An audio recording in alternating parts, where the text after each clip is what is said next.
Hi, welcome to KXAN Plus. Thanks for joining us here for our Nick's First Warning episode. We're going to take a look at what we can expect this winter. And with me to do this is Chief Meteorologist Nick Bannin. Nick, thanks for joining me. How you doing? Hey, how y'all doing? How y'all doing? I'm doing well. This is always something that we do around this time every year. We give a little prediction for what we're expecting here for the winter. Certainly, sometimes Central Texas winters throw us for a loop a little bit, but in general, we can do a little pattern recognition as well as some early season forecasting to try to put together our own outlook. And so that's what we've done, but we'll also show you the National Weather Service outlook as well. We think we're along the same lines, but we're going to be a little more specific than they've been so far. Things here in Central Texas have been getting chillier and chillier, slowly and slowly, but I don't think we've actually reached that first freeze here in Austin, right? Not in Austin. We got very close. On December 2nd in the morning, we got down to 34 in Austin. That was our coldest morning low since February 22nd. It was also one of the latest first 30-degree nights in Austin area history. We typically have our first 30s around the middle of November, but we had to wait until early December. So it was actually unusually late for us to have that type of cold reach Austin. And of course, much of the hill country had another freeze. They even had a one or two freezes prior to that. So the cold is getting here. It's just taking a little time to get here, but certainly this December has started off chilly. And what is behind it taking it a little longer to get here? Is it the pattern that we're in? Yeah, sometimes it's just a short-term pattern that keeps us warmer than average. High pressure setting up to the west can do that and guide more of the storm track well northeast of us, and certainly other parts of the country have had much more in the way of cold and certainly wintry weather than we have had, as is often the case. But sometimes it's those short-term things that can keep the warmth around a little bit longer. But there's also some long-term things too that we can look at, like the La Niña pattern that typically means a warmer winter, and our warming climate that contributes to a warming winter as well. But that does serve as a good jumping off point for what we're leading into here this winter, which is a La Niña winter. La Niña is the cold phase of ENSO, which stands for El Niño Southern Oscillation. That's when the water temperatures in the eastern equatorial Pacific are colder than normal. I said the cold phase, right? Yeah, colder than normal by 0.5 degree Celsius or more. And that means that we enter this La Niña phase. Now, La Niña began technically in September. Last winter's La Niña waited until December to begin. And I've spoken to the state climatologist about how an earlier onset of La Niña, like we're having this winter compared to last, can bring some of those more typical impacts a little bit earlier. And those can last a little longer into the winter and even early next spring. It remains to be seen, of course, how this winter is going to play out. But we certainly think that the La Niña pattern is going to be a dominating force. But of course, you can also get short-term weather changes that ignore the typical pattern. And this is generally what we're looking at here for the winter as a whole. But remember, that's the winter as a whole. Sometimes the weather can change. It frequently does, right? And it doesn't mean that we're not going to get cold. It doesn't mean that the Pacific Northwest won't also have dry periods. It doesn't mean that there won't be some areas of warmth in the northern sections of the country. But typically, La Niña means warmer and drier here in Central Texas on the whole of the winter. Last winter, though, a La Niña winter, a short duration, weak La Niña, and it ended up being very slightly colder than normal. Towards the end, right? Towards the end. Yeah, December was record warm. If not the second hottest, it was the hottest December, one of the two. And then we had very cold mid-January through the end of February compared to normal. And that offset the record warmth in December so much so that we ended up with just a slight deviation on the cool side compared to normal. So it doesn't always work out perfectly to be warmer than normal and drier than normal in a La Nina winter, although it was drier than normal last winter. But that's where the first of all, weather comes in. Weather doesn't always follow the larger scale pattern of the season. Weather brings the deviations that we see from time to time. And it just so happened that as we got into January and February of next week, more of a short-term weather pattern change managed to drag in some significant cold, and we ended up with about a half inch of snow in Austin last winter too. So these La Nina winters are not all the same, but we can at least devise something from the pattern as we go into the season. Yeah, I believe last winter was when we had those Texas snowmen. They weren't Texas sized, but they were Texas snowmen because they were tiny and we don't really get snow here. Yeah, they were sort of a cute attempt by people of trying to do their best with a half inch of snow. And those pictures were great to share. And it was the type of snow that I think we had a snow day. No one went dirty to school. Snow. Yeah. Full of mud and it melted and by dirt. the afternoon. So it was nice. Not hugely impactful other than on that day. It's the type of wintry weather that we like here in Central Texas, where it's a more enjoyable type of wintry weather than something that sort of causes power outages and more significant problems. Yeah. And do you think that, or has the KXAN weather team predicted that we may get some more little snowmen in the forecast? As far as snow, we're not as specific as to say snow or ice. We think that there could be some sleet, some light freezing rain or freezing drizzle events too. And we're going to be a little more broad about the number of events of those that we see. You need it to be cold from top to bottom in the atmosphere to get the snow. And we're not always as lucky as that here in Central Texas to see pure snow.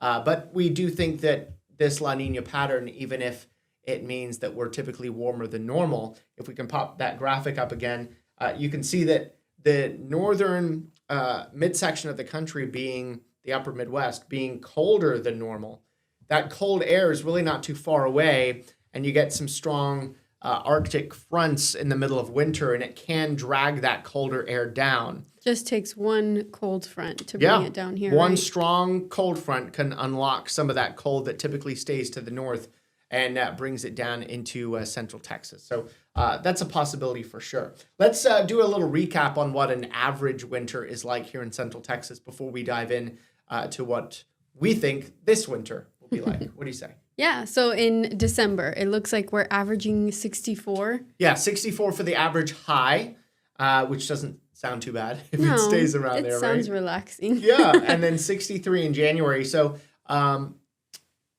December to January, from an average perspective, not a huge difference. And even February, where we start to climb out of winter, by the end of the month, you notice more significant warming. There's really not a huge difference in our high temperatures month to month in the winter season. Mm-hmm. It's weird because I would think December and February would be switched because normally February tends to be a little colder for us. Yeah, February starts cold, but then the end of February warms very quickly. Unlike December, which is sort of cool from the beginning and then just gets a bit colder. So yeah, I mean, it's interesting with February because it is also our only month that averages measurable snow here in Austin with 0.2 of an inch or 0.2 of an inch of snow in February. It's the only month of the whole year that has an average snow. That's because some of our bigger snow events have happened in February, and the average over 127 years of data gives us just that little bit amount of snow in February and doesn't give us any average snow in other months. So it's sort of weird then that it's actually our warmest winter month, given the fact that it's also the only winter month that averages snow.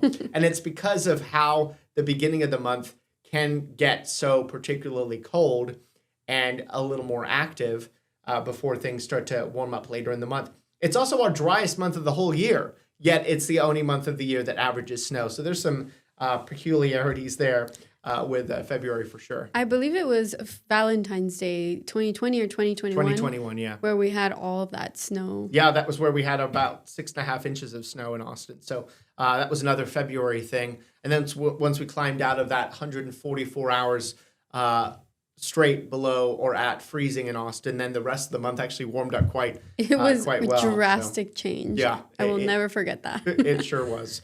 And as much as we try to forget it, almost 5 years since that storm, very easy to remember. Mm-hmm. As far as low temperatures go, a similar sort of deal.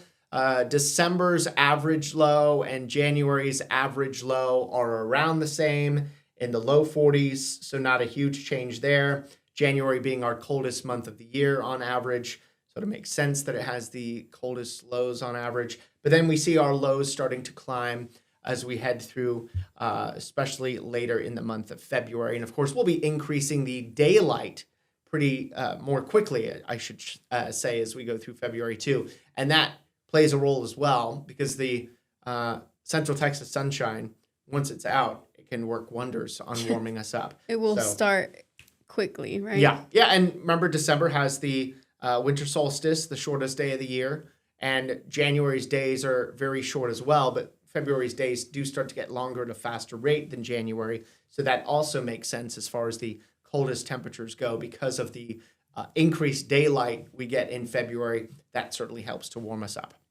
Well, that's good for anyone that wants to move to Texas away from the cold. Yeah. We only have it for a short amount of time here. I know. Some places would laugh at us thinking, average highs in the 60s in the winter months. That sounds like summer in other terrible, places. Right? As far as rainfall goes, I touched upon this a little bit before, with February being our driest month of the whole year.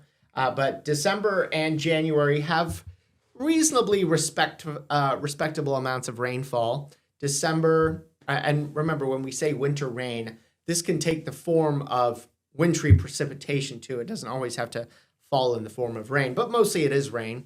2.72 inches in an average December, 2.64 in January, and then things get drier here in February, and then things start getting increasingly wet as we head into next spring or into the spring season, which is actually our wettest season of the year. So we have the driest season, winter, right up against our wettest season, spring, butting up against each other. And summer, is it normally dry? Summer, I'm trying to remember, summer and fall are pretty close to being similar amounts of rainfall. I think summer, though, is a little wetter than winter, but fall is wetter than summer, based on how I remember it. But there's not a huge difference season to season rainfall-wise, except for the fact that spring does take the cake by a little bit. Yeah. So we've gone through averages for this winter and winters in the past. When you talk about the averages, what are you looking at from how many years back? Yeah, so the averages here, we look at a 30-year average from 1991 to the year 2020. The National Weather Service, the way that they do their averages, they spread them out over 30 years, and then every 10 years, they update the block of 30 years that we're looking at to account for changes in climate and that sort of thing. So as we get into 2030, we'll get a new set of averages from 2001 to 2030. So once 2030 is done. And then into 2031 is when that new set of averages will come out. And then another 10 years later, we'll get another changing 30-year average. So when we're talking about average or typical, that's what we're comparing to, 1991 to the year 2020.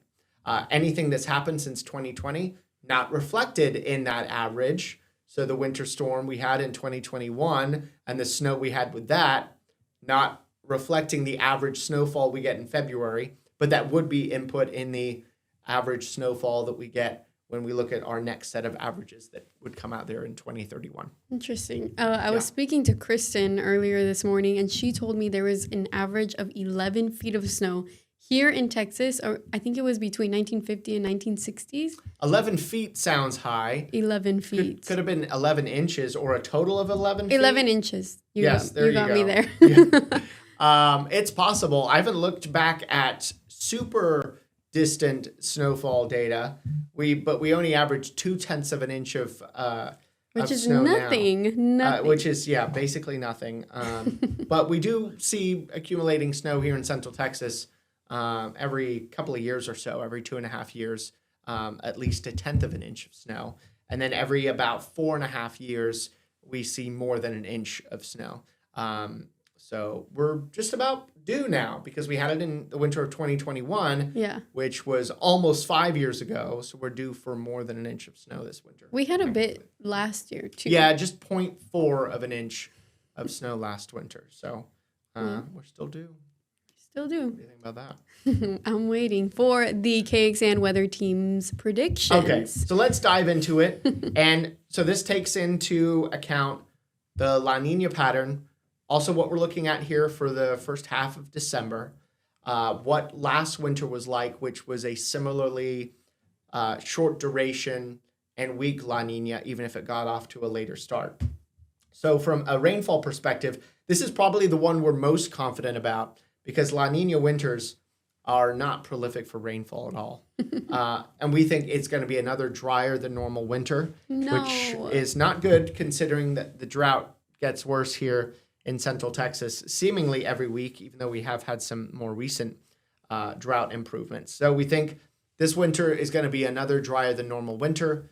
Last winter, even though we did have the cold in January and February, it still ended up being a drier than normal winter. And that's because the storm track, back to the La Niña graphic, storm track follows the jet stream, and that typically does not move through Central Texas as frequently as it would in an El Nino winter, where the jet stream actually passes closer to Central Texas, dragging storms our way. So considering that will be the more dominant pattern, we do think it'll be a drier than normal winter. Now, of course, all it takes is one soaking storm in our driest season for us to outperform the seasonal expectations. But this is the one that we're leaning to. As far as the temperatures go, last winter was slightly colder than normal.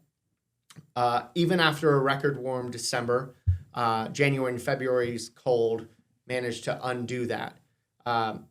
December of last year was 6 degrees above normal, which was hugely significant. Wow. And then when we were able to reverse it with January and February's cold, it was pretty cold for those months. We think that it's actually going to be a little closer to normal, if not slightly above normal for temperatures here this coming winter. Part of the reason that we're not thinking even warmer than this is because of some of the chilly air that we started with in December and some signs of a little more cold coming back toward the back half of this month as well. And then, of course, January being typically a colder month. And then, February is a little too far to nail down. But this is how we're leaning for now, is about average, if not slightly warmer than average. Would it surprise me if we were 2 or 3 degrees above average? No, especially considering our warming climate plays a role too. And La Niñas are typically warmer seasons for us. But for right now, this is a safer bet, the way that we're thinking for now. That is a very safe bet. Right there. Yeah, not too safe. We didn't say between 4 degrees below average and 4 degrees above average. We're trying to be a specific here. But winter and seasonal forecasting is not easy. And I think it's going to be a warmer winter than last winter, based on the La Niña pattern being a bit more established earlier on, and with our warming climate, just not entirely confident about it being any warmer than that. So how many winter weather events will we see? We think we may have a similar number to last winter, 1 or 2. That could include snow, sleet, freezing rain. It wouldn't include just plain rain events. Not all of these winter weather events would affect every inch of Central Texas. It could be that we get one event that brings a little freezing rain to the hill country, but not the metro. That would still count as one. That always happens. Yeah, and they are prone to that. But 1 to 2 separate wintry weather events. That means wintry precipitation events, not just winter cold. We think Arctic outbreaks, where some of that colder air stuck to our north most of the winter, that may be able to drop down 3 to 4 times. Wow. So that would open up the door for at least some brief periods of frigid air. Of course, this would be more likely in January, which is usually our coldest month. So we would be more susceptible for even colder air to come down from the north, because it's the whole country's coldest month. Yeah. I mean, most of the country. So 3 to 4 of those Arctic outbreaks expected here over the course of the winter. The early December cold that we've had already, not including that as an Arctic outbreak because it just wasn't that cold, but I think if we had a similar setup a little later in the month, then it would have qualified. And then let me just recap what the National Weather Service and NOAA are leaning toward with their forecast. So they're a little more vague as far as the expectations go, which is fine. They are leaning drier than normal. Of course, we gave our specific number on that, but they're leaning drier than normal as well, with near normal rainfall there in the middle of the country and wetter than normal in the Pacific Northwest and into the Great Lakes, because that storm track more likely to drag storms north of us than it is to drag them here into not just central Texas, but much of the southern states avoiding the storm track. And that's why while we are leaning drier than normal, if you look out toward Florida, they've got even darker shades there in North Florida, portions of Georgia and South Carolina. They're even more likely to be drier than normal than we are. So that's the rainfall outlook or precipitation outlook for the season. And then from a winter temperature outlook, leaning warmer than normal, although much more likely to be warmer than normal to the west and east of us. And I think the National Weather Service are pretty similar to our thinking, because if you look at it here, the near normal is actually closer to us from the temperature perspective than the rainfall one. So we're a little less confident about it being much warmer than normal this winter. But we still think a lot of the factors of La Niña and a warming climate will get us there. But that colder than normal air is staying in a place that it typically would in a La Niña winter, which is in the northern tier of states and into the Pacific Northwest. And Nick, earlier you mentioned that it's a little hard to tell what February is going to look like, maybe even January. With this prediction that our team here at KXAN and as well as the Climate Prediction Center created, do you think that there's a lot of space for it to change from now until midwinter? Yes, and if you think about last winter, if we were making our forecast and looking at and weighing December's forecast pretty heavily, because December was upon us as we were forecasting last winter. We were forecasting a warmer than normal winter. December was record warm. Yeah. You would think, hey, there's no way we're going to get a colder than normal winter with a record warm December. And then it hit us in January. That's a third of the winter. And then January and February being so cold that it undid what happened in December was unique. So certainly what happens in December doesn't necessarily reflect on what weather we get in January or into February. They can flip like that. And of course, the farther out into a forecast you get, the more challenging that forecast can be. Yeah.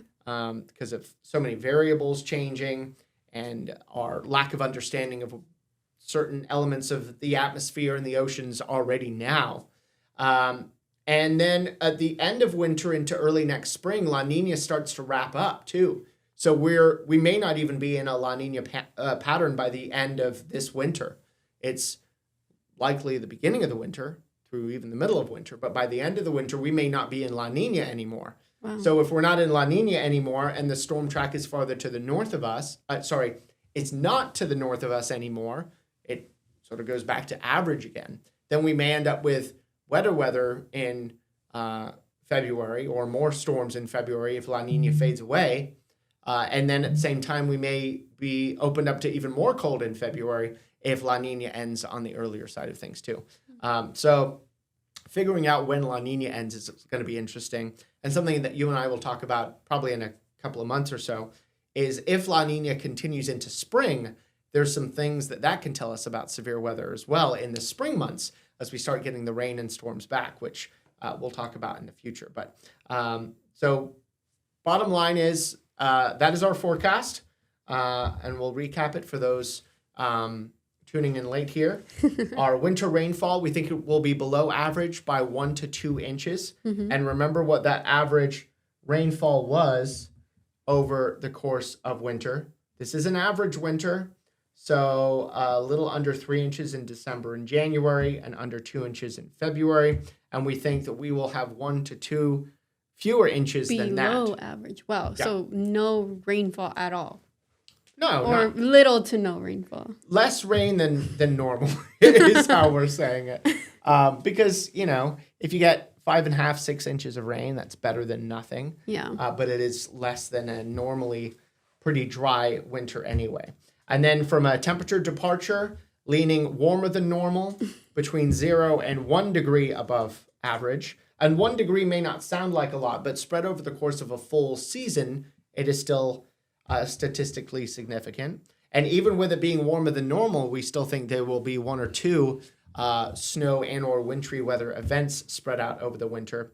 And Arctic outbreaks about 3 to 4. We had a similar amount last winter too. So on KXAN.com, a couple of things I want you to check out. We've got this story, which has our first warning weather team's winter forecast. We collaborated on this, had a nice little discussion, put together our numbers, and then we've got them for you there. And at least for the short term, this will live there until the forecast doesn't look like it's going to pan out. And then this article may mysteriously disappear. Mysteriously change. I'm kidding. The graphics may have a little bit of different numbers. Yeah, it'll be crossed out, and then it'll have another number on the side. No. We'll leave this up here for those to check out throughout the winter. So that's the forecast for the winter. Now, early in December, we also, each of our team members here in the First Warning Weather Team, put together a story, an aspect of winter that we looked into more in depth. Mm-hmm. And if you go into KXAN.com right now, under the Quick Links tab, which is just on the homepage, just below the main story of the day, under Quick Links, right there, it says details about our winter outlook there. And then you can get to this page. And then as you scroll down, all of these buttons are different stories on what we've looked into for this coming winter. Wow. The La Niña aspect that you and I have already talked about, the 2021 winter storm, meteorologist Kristen Curry looked back at that, the difference between the lakes and that are doing pretty well going into winter, and then the aquifers, which are really struggling.